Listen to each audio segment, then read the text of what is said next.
munaasabad aad u ballaaran oo lagu sugootinayay macalin axmed maxamed oo loo yaqaano qoorgaab ayaa waxa ay shalay ka dhacday xarunta Allison ee magaalada Nairobi. munaasabadani oo ahayd mid si heer sare loo soo agaasimay ayaa waxaa ka soo qayb galay macallimiin, waalidiin iyo arday, iyadoona dhammaan dadkii ka soo qayb galay xafladda ay u rajeeyeen macalinka inuu safarkiisa noqdo mid guuleysta. macalin axmed ayaa ka mid ahaa macallimiintii loogu jeclaa Allison College, wuxuu ahaa mid ka mid ah barayaasha luqadda Ingiriiska. dhanka kale macalin xasan buraale oo ah madaxa qaybta Ingiriiska ee Allison College oo ka hadlay munaasabadda ayaa tilmaamay in Allison College ay dhaqan u tahay in macalin kasta oo baxa si goobnimo leh loo soo gootiyo. Assalamu alaikum warahmatullahi wabarakatuh. I think I need also to recognize the presence of Mr.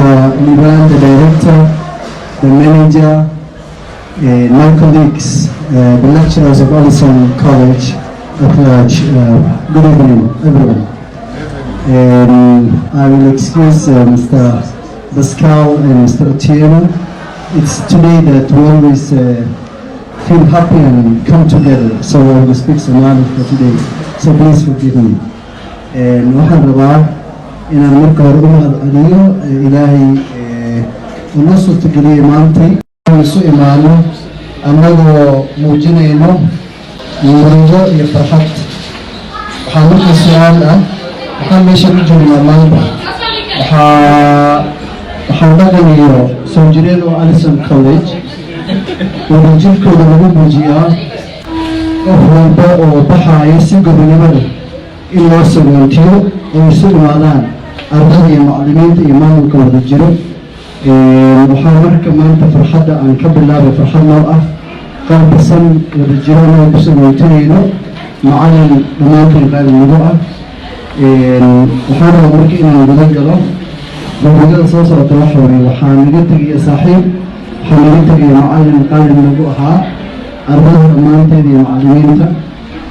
sidoo kale waxaa munaasabadda khudbad ka jeediyey maamulka guud ee Allison College macalin Liban, wuxuuna yiri macalinka xaleem Axmed marka hadduu naga tegay oo dal dheer u safray wuxuu noqon doonaa wakiil naga wakiila hadda uu tegay haddii maxaan ku ihahdaa ii sheeg ammaanteena iyo hadday tahay dhiirigelinteena insha allah wuxuu yahay isagaaba nala soo xiriiri doona oo xarigaas insha allah wuxuu noqon doonaa xarig sii jiro oo aan doon insha allah siyaan doona.